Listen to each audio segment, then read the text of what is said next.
State of the Union with Candy Crowley, CNN Sunday morning, 9 Eastern.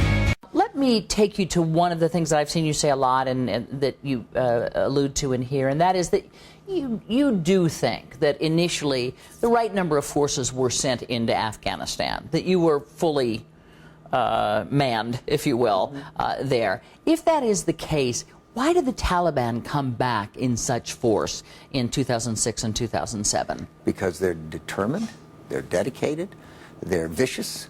They are anxious to reestablish themselves and have a country. It was such a terrible regime that only 3 nations in the world had diplomatic relations with the Taliban. But couldn't more troops have taken care of more Taliban so there'd be fewer of them to come back? No, they simply move into another country, go into neighboring countries, go into Pakistan.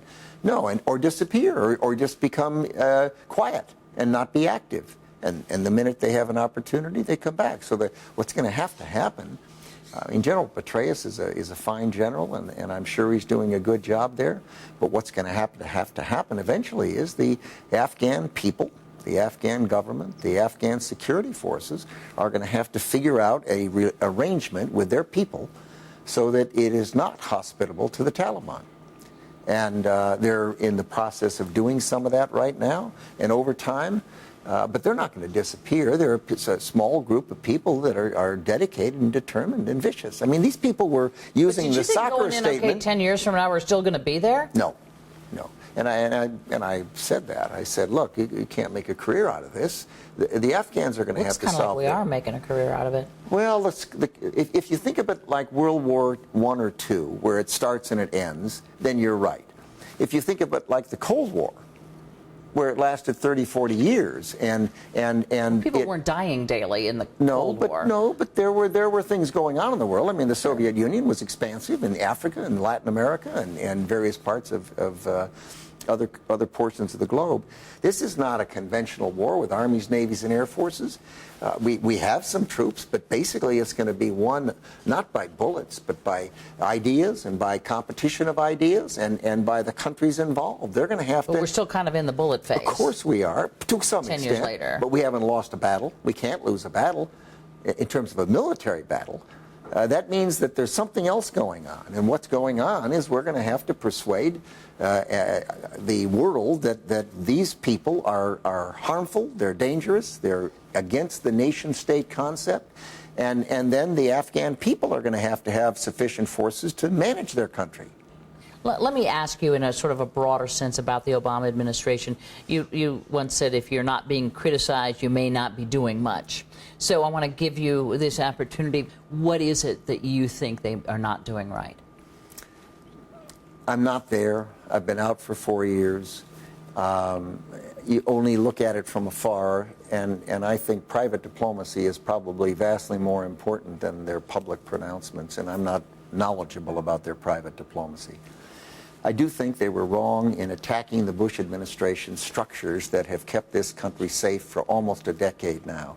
They now have switched from the campaign mode, and they are keeping Guantanamo Bay. They are keeping indefinite detention. They are keeping military commissions. So obviously they've come to the conclusion that their campaign promises, easier to campaign than it is to govern.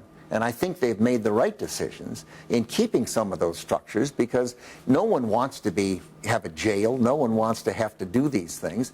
But we've got to defend the American people. We've got to be willing to do it. And I think they've made a series of right decisions in not trying to tear down that structure. The president's supporters say that in 2 years he has been able to return this country to a status of being liked across the world in a way that America was not liked during the Bush administration, that he has once again made America a beacon. Do you agree with that? Do you think that the U.S. is now looked at much differently than it was, and much more positively than it was during your tenure? No, and I don't think there's data that supports that. I think he has made a practice of trying to apologize for America. I personally am proud of America. Well, he seems to be quite popular overseas in a way that President Bush was not. The streets aren't full of people burning him in effigy.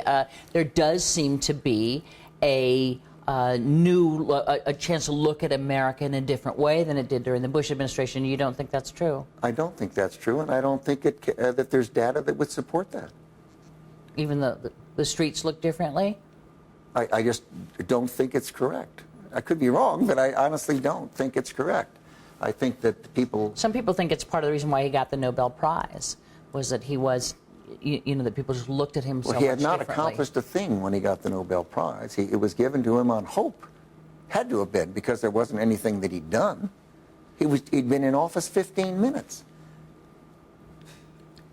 A little more than 15 A little minutes, more. I just